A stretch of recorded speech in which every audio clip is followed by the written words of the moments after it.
In this video, I want to talk about the Denver real estate rental market. I mean, pretty much everyone knows what the for sale housing market is like. It's zany. But in this video, we're going to review the rental market here in Metro Denver.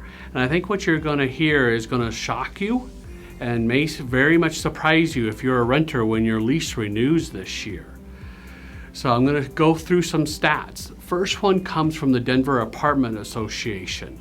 And this comes from September 30th, their third quarter report. And their third quarter report that the vacancy rate was 3.8%.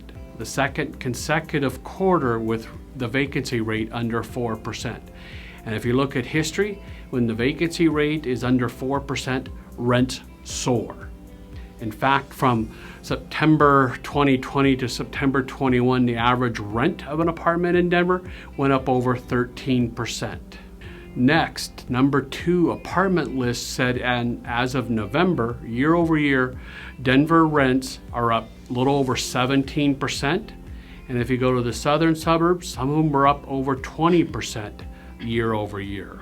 A third stat that I want to share with you comes from a study just done by Rent Cafe and Yardi Metrics, who really track apartment data, rental data from across the country. And they said here in the fourth quarter in Metro Denver, apartment communities on average had 14 applicants for every vacant apartment. That is amazing.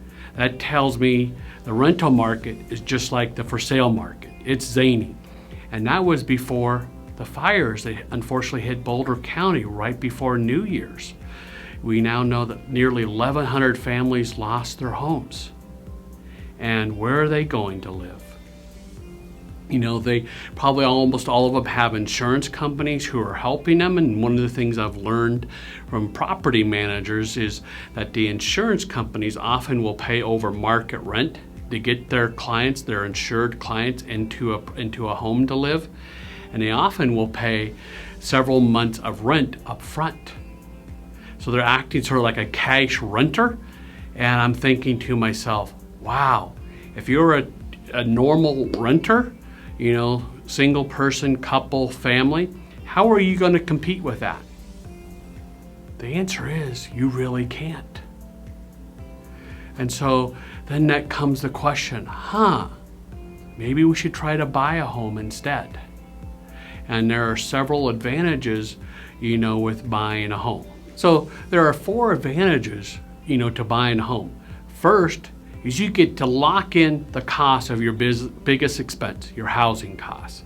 Because if you lock in a mortgage, the principal and interest payment is fixed, because almost everyone does a 30-year fixed rate loan. Second benefit is you can start building wealth just by way of making mortgage payments. You know, if you have a $500,000 mortgage, you may be paying $700 or so in principal payments every month. So after a year, you've paid over $8,000 in principal on your home. And think of that equity that's growing as an extra sort of long-term savings account for you.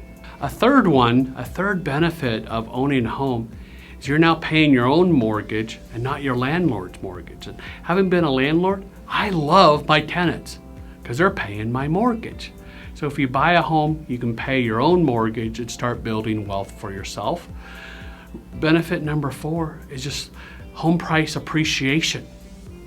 This past year in 2021, home prices, you know, that single family and condo and townhomes on average combined went up almost $90,000 in 2021. That means your net worth increased by at least $90,000 on a median priced home. That is amazing. You know, and I just ask, so how much did your net worth increase this past year being a renter? And just, you know, I'm just trying to be honest. You know, if you want to talk more, learn more about buying a home, I have a ton of videos here on this channel about this. But if you want even more, feel free to say, hey, I need help down below. Or feel free to text me and I'd be honored to talk with you. My number's 303-881-6374. That's 303-881-6374. And if you like this video and you know other renters, please share it with them.